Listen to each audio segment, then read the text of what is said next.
Thank you very much. I want to take a second, thank you, JP, and thank you, Galway. I've had 4 meals here and 4 home runs. Also being from San Sebastian, we are currently the European capital of culture, and I know you guys are vying for that in 2020, so you have our support, and we'll... After we do hashtag Fote 2015, we'll do the other hashtag, I support Galway. Fote. How did I get here from there? Now, I bring that up because so many of the conversations that we've heard today are dovetailing over what I was going to talk about. One thing is the chef shortage, which I wasn't going to talk about at all. However, I almost didn't get here because I was derailed by a cushy job. I was derailed by being scared to move into the kitchen. I was derailed by being offered of much more money than I can make in restaurants. And that I almost didn't get here. For those of you who are watching online or any young chefs here or anybody who's thinking about a career change, fuck it, just quit your job, go work in a restaurant for a little bit of time, see if you can handle it, and if you can, and if you have something to say, we'd love to have you. It'd be wonderful.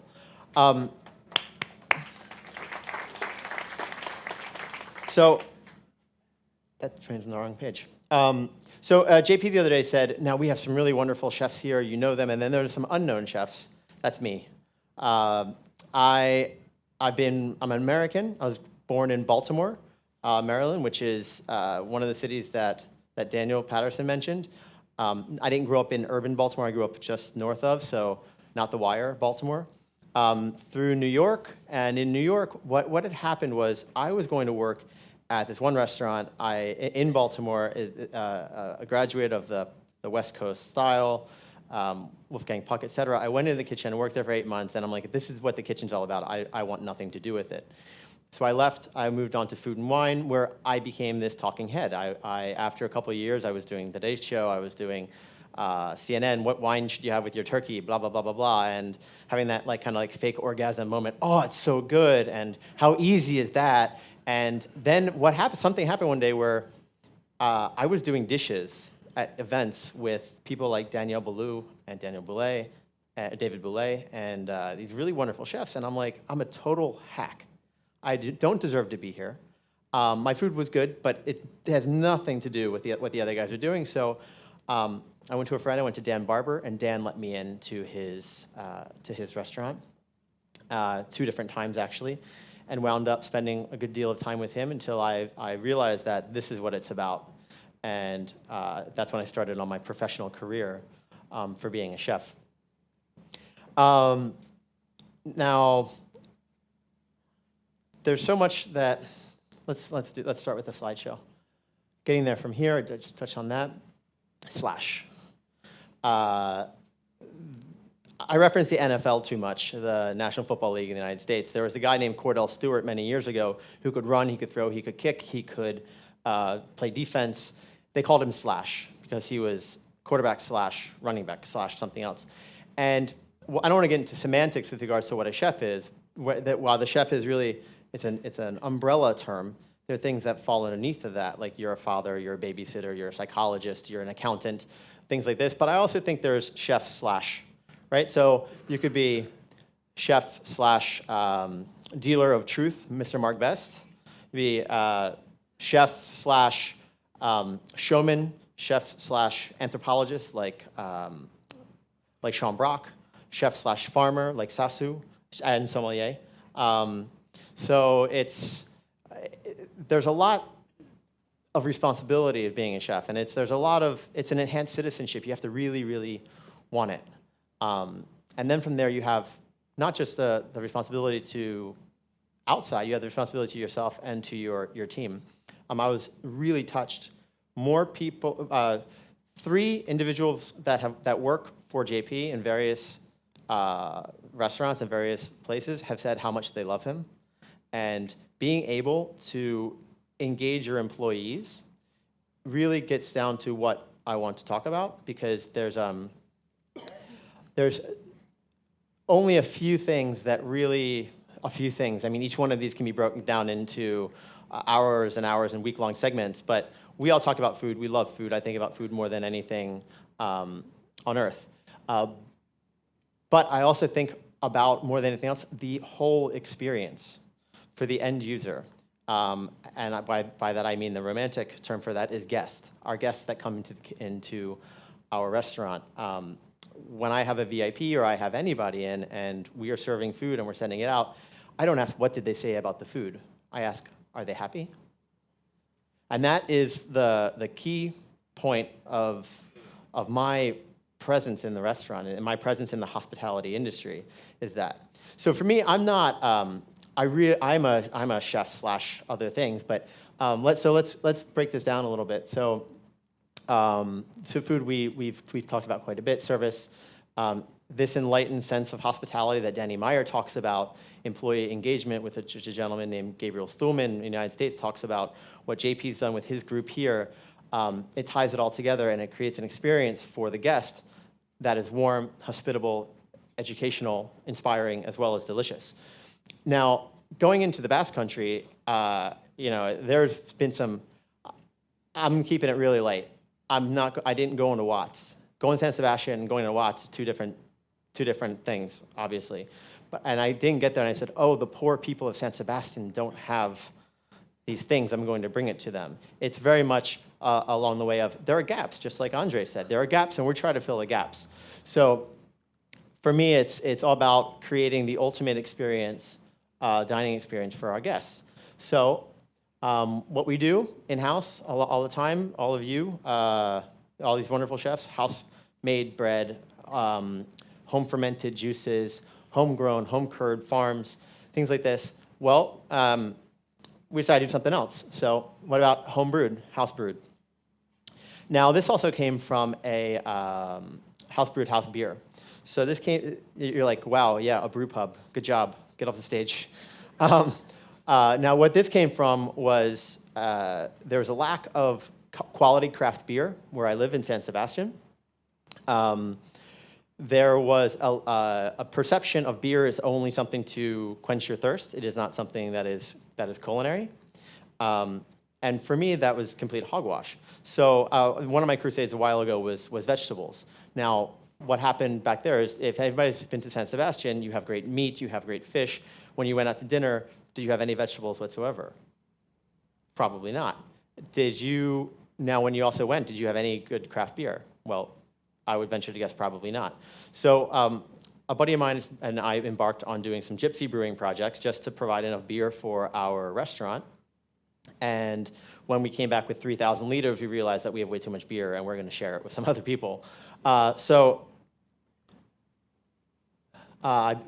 became chef / brewer. Okay, so we see it with Sasu. We see it with so many of you all who are removing the traditional supply chain of producer, purveyor, restaurant, and moving to a flattening of the supply chain where you're producing it yourself. Chef is producer, chef is purveyor, and often being able to create higher quality, resulting in higher quality at a better price. So our goal was to create a beer on par with the Basque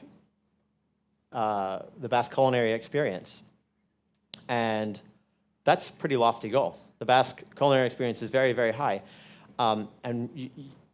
Having been cooking there now in a restaurant that is completely non-traditional, like I decided to respect their cuisine by not trying to cook any of it. And once I got there, now I've spent time with Elena in Arsac. I spent time at restaurant Elcano, which is probably the best fish restaurant on the face of the earth. But once I got there, and I was 3 months in, 4 months in, I was craving something. I was craving spice. I was craving Asian spice or tacos or things like this. And this is what we started to produce. It was basically what I wanted to eat. Had another American in the kitchen who is Mexican-American. We have a Moroccan in the kitchen, now a German-born Frenchman who lived in Singapore. We get all these really great influences, and we cook very, very atypically. So to create a beer on par with the Basque culinary experience is to say, I'm going to make beer for Basque people. Now, when you have people who think that sometimes garlic is spicy, and if you start to put spice into your food, they can't handle the heat. You have to start going through a process. And so rather than say, we're going to make beer, we're going to make it bitter, we're going to do this, where we reverse engineered all of that, and we said we're going to make beer for the Basque palate and beer for Basque food. So we set out on this endeavor, and what happened was quite surprising. So we had this extra beer left over, and we called up our friends, and Elena's like, yeah, sure, you can come over, talk to Mariano, the sommelier. We gave it to him. He's like, and everybody said, que curioso, like, how curious, how interesting. It wasn't like curious good. It was like, we've never tasted anything like this before. Now, our brewer, it wasn't the first, I carry the brewer's jockstrap. I do the counting work, I do the marketing work, we do flavor profiling together, but our brewer has been doing it for 15 years, and he worked at Stone Brewing out of San Diego, and he left his job, came over, and now he's legally living in Spain. Before he was illegally living in Spain, but creating really good beer, but beer that these people had never tasted before. Now, much to my surprise, a week later, I get a phone call from Arzak. Arcermendi now carries it as well too, but Arzak, Portueche, Bar Gambara, hey, you know what? We sold out your beers. Can you bring us another case? So then that went on for a while. I delivered, while working at the restaurant on nights, I delivered 3,000 liters of beer over the course of a summer. That's 9,000 bottles. I did myself because my business partner was still working somewhere else and he couldn't be seen with the product. So it was a labor of love to see where we could get into and how we could insert ourselves into the fabric of the Basque culinary scene. So you can get a gist of it, this is a photo I used to show the Basque, like really what we're all about. There's mountains, there's sea, 2 towns. Here's the vineyard and the chocolate vineyard, and it's a area dominated by chocolate and cidre as their accompaniments for food. So we needed to make sure that we are going to brew a beer that's integrated and going to be well palatable for these people. Now, this is Basque food. Whole rodaballo on the grill. I didn't cook this. This is from restaurant Elcano. These are the gambas de palamos from Bar de Chebari, who's also making his own beer now as well. This is one of Elena's plates, Igor and Elena. It's one of yours. Ripped that off from dinner. Here's some of mine.